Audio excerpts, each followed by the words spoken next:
Welcome back, TCS TV viewers. Chris Nichols here from the camera store, and as you can see, a very interesting locale because we're on the Bow River right now.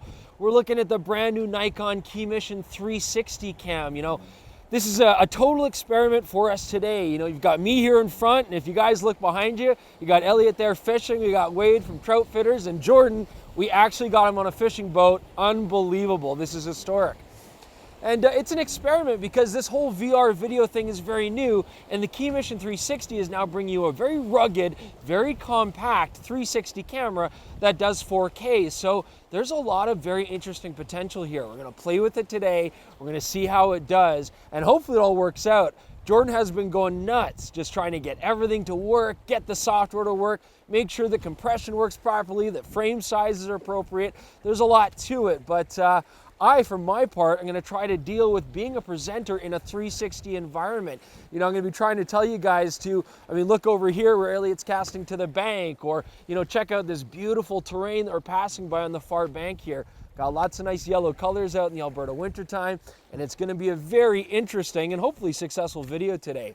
You're also going to find that our takes are going to be quite a bit longer than normal, and that's because with 360, you got to be very careful. You can't just shift back and forth from scene to scene because the viewer's viewpoint will be skewed. It's going to be jumping all over the place. So feel free to look around. Throw your Google Cardboard on right now, move your phone around like this, put on those, you know, HTC Vives and those Oculus Rifts, and join us as we have a hopefully fun fishing day and a good experiment with the Nikon KeyMission 360. All right, so some things I want to mention about the handling of the KeyMission 360 here. Just that it's a nice, small, compact body design, sort of square in shape. And this housing that they built seems very rugged and tough. It's rated for 100 feet underwater. So excellent when, for example, you drop the only other KeyMission that you have on the boat off the side of the boat, and then it goes down into the river, you know, some 10, 15 feet deep. I'm sure it'll be fine down there, but we're not going to find it anytime soon. Other things I like about the KeyMission 360, two big buttons, one for recording video and one for stills. And you don't have to turn the camera on. Just hit a button, it starts recording or takes a photo right away. Very handy, you don't have to have a startup period where you're waiting while amazing stuff is happening. So really, really nice design there as well.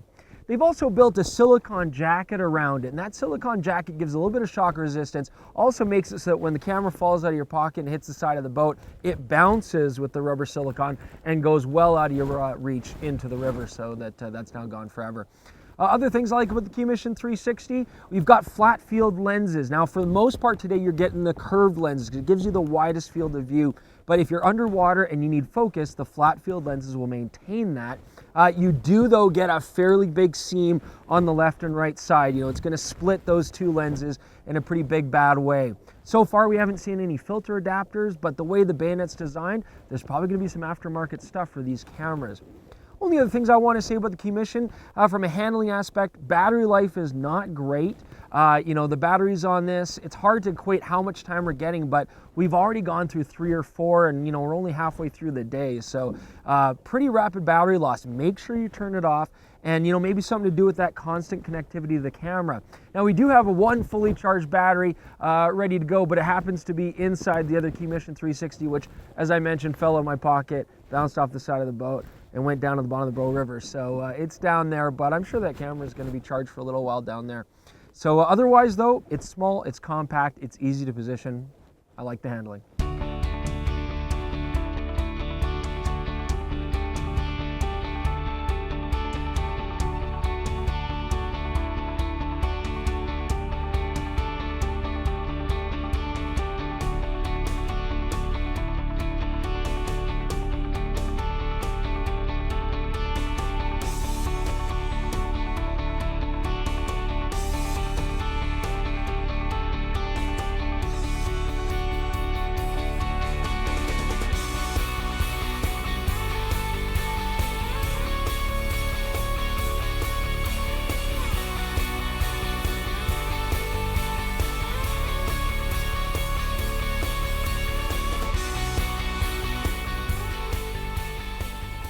All right, guys, so we want to talk about the audio on the KeyMission 360. Now, first off, it has just a very, very basic built-in stereo microphone. Now, if you look back here, though, there's Jordan, there he is, and he's got external audio recording my lav mic. So what you're going to see throughout the video is that we're going to cut back and forth between the lav mic on external sound sync, and then the built-in. In fact, we're going to do that right now. So you hear me talking? Let's cut now over to the stereo, and you can hear that as well. You know, there's another interesting development as well. We weren't able to implement it yet. You know, the software is not really available. We didn't want to mess around with it too much, but you can even do spatial audio where you record basically surround sound in a 360 environment, and then the sound will appropriately follow your headset as you move around. So very, very cool stuff, but we're trying to manage just this for now. I don't know what the stereo microphones sound like. Hopefully it's doing okay, but we are going to cut through to the lav as well with external sound sync, and unfortunately you got to do that because there's no outlet for a mic port on the KeyMission 360, but hopefully you're picking up the gentle sounds of the river and the fly lines flying, and yeah, hopefully it's sounding pretty good. Now, of course, in the end, you want to capture good footage, and the KeyMission 360's video quality, it's pretty decent. I mean, this is 4K ultra high def, and you know, you look around the boat, hopefully you guys get a fairly clean and clear idea of what you can see in here. But we are dealing with a 55 megabit per second data rate, and that's not fantastic, especially for 4K. So you're going to find that, you know, if we were in a situation where you had powder getting kicked up while you were skiing, or, you know, lots of water, droplets, you know, getting splashed and stuff, you're going to get some pixelation, and we've seen that before. It's not great. In a scene like this where things are fairly quiet, we don't have a lot of movement though, it does a pretty good job. Nice color, nice contrast. No flat profile though for you videographers, and that's kind of unfortunate oversight as well. For stills though, excellent. I mean, 30 megapixels to do these full 360s, very, very nice quality. I mean, this blows anything else out of the water, the Ricoh Theta and stuff like that. I mean, this is gonna be a much, much nicer, much more detail-rich photography. And you can do some cool little world stuff and spherical photography with this camera. I think it's delivered that very, very well. External battery, we like that. Removable, uses an ENEL12, very affordable, easy to find. And of course, removable micro SD cards. So you don't have to worry about internal memory or anything like that. So overall, it's a thicker camera than something like the Ricoh, but it's well designed because of that. Overall, very well thought out. Now, on the Nikon KeyMission 360, Snap Bridge has been employed, and it works very effectively here. I mean, we've got it on some of the other cameras, but with the Snap Bridge, when you're connected with Wi-Fi, you can get live remote, see right on your phone what your camera's pointing at, start it, stop it, change settings, and all the rest. But when you're coming out of that, the Bluetooth is still enabled, and the Bluetooth still keeps everything connected. And this is nice because it means that if you want to download videos or stills, you can at any time.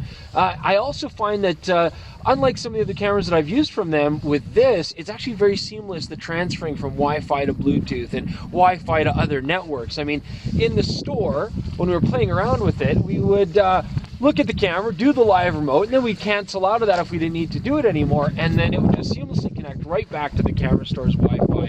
You know, my phone, I didn't have to go finding cameras and canceling them and choosing other Wi-Fis. It was really, really nice and very seamless. So Nikon's doing a good job of providing something which is easy, which transitions very easily back and forth between internet and connecting to the camera. The app itself is still fairly simplistic, guys. I mean, keep in mind, we don't have a lot of stuff. And just as a side note too, the sun's decided to come out, so you're probably getting some bright light on this side and strong shadows. And make note that the KeyMission doesn't have an amazing dynamic range, okay? Still fairly small sensors, no flat profile. That would be nice to have right about now, as would a nice fish. All right, viewers, well, I hope you enjoyed that little trip there out on the river fishing. I mean, you know, before we say goodbye, just take a look around. I mean, this is the beauty of a camera system like this. You can see Jordan there with his cool sunglasses on. You can see the beautiful river, and you've got Wade and Elliot there packing up the boat. Now, we would like to say a big thanks to Wade and Elliot from Troutfitters for making this possible. We had a great day today, caught some nice fish. But also, you know, it just kind of comes to mind, you know, for us, we're kind of experimenting with this for the first time as VR, and is this going to actually be a very, very interesting thing for immersing your viewer in action and adventures? Absolutely. But from the concept of explaining something or teaching something or reviewing products, this could actually be really amazing as well. You know, we've kind of been thinking about that. I mean, think about a car reviewer putting this camera inside the passenger seat so that it's if you are there driving on a track with them and learning about the features of the car. Anything you're going to teach, like fly casting or golf or, you know, tennis, anything which is sort of like physical movement up close, this is excellent too, because it's like you're standing there getting to see the action from different angles. So it really opens up a lot of interesting possibilities. It also presents a lot of interesting challenges too. I mean, how do we get audio? Can we get that spatial kind of system going on? As a presenter, it's strange because I'm so used to just sitting in front of you guys in a fixed position talking, but the fact is, I should instruct you guys like, hey, take a look over there. You can see they're winching up the boat, you know, and directing people's view. Bring it over here. Like, you know, check out my rod now. This is what I'm going to do with this movement. And it's all about guiding the person. It's treating the camera like it's an actual human being. It's really immersive. It's an interesting experience. I hope you guys enjoyed this little experiment like we did, and hopefully it turns out well. Jordan even said, and this is the best part, this sums it all up. Jordan even said right here at the end of the trip, he's like, you know what? I might actually do this VR thing again sometime. And I mean, if Jordan likes it that much, that is a big deal. Anyways, guys, remember, tweet us, Instagram us, let us know what you think. Comment on today. If you are fishing here on the Bow River and you happen to pull one of these out, please return it back to the camera store. We're at 802 11th Avenue Southwest. And, you know, just bring it back to us. We really appreciate that. All right, guys, hope you enjoyed it. See you soon.